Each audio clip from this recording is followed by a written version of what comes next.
Nagsimula ang tensyon nitong hapon ng May 13, 2026.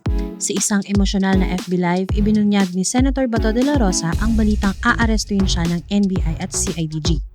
Agad na isinailalim ng USAA sa total lockdown ang buong Senado bandang alas 6 ng gabi, isang hakbang na naging mitya ng matinding kalituhan. Lalong uminit ang sitwasyon nang makarinig ng putok ng baril sa loob mismo ng gusali. Habang iginiit ni Senate President Alan Peter Cayetano na under attack ang Senado, lumabas sa investigasyon na ang unang putok ay nanggaling pala sa mismong USAA. Ang kaguluhang ito ang naging tabing ng mga misteryong pangyayari sa loob ng mga baradong pasilyo.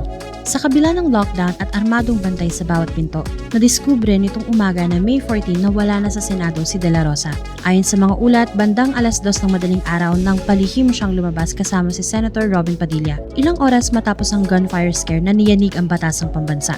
Binansagan ito ni Senator Rizzo Hontiveros na isang malaking kahihiyan sa institusyon. Ayon sa kanya, all this for a man who won't face the law. Binatikos ng minority bloc ang tila paggamit sa Senado bilang safe haven para iwasan ang batas. Ang tanong ngayon, paano nakalusot ang isang mambabatas sa gitna ng total lockdown? Ito ba ay sadyang pinahintulutan sa ilalim ng bagong liderato? Only to righteous way.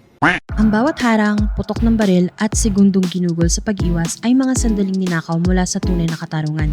Ang mga batas na ginawa sa loob ng gusaling ito ay dapat nagsisilbing gabay para sa lahat at hindi dapat nagiging balute para sa iilan. Ang pag-unlad ng ating bansa ay nakasalalay sa ating tapang na harapin ang anumang bintang sa ilalim ng liwanag ng katotohanan. Ang pagtaka sa dilim ay maaaring magbigay ng pansamantalang kaligtasan, pero hindi nito mabubura ang mga tanong ng kasaysayan. Ang hustisya ay hindi nakukuha sa pagtatago sa likod ng mga armadong tauhan, kundi sa paggalang sa batas na sinumpaan nating susundin.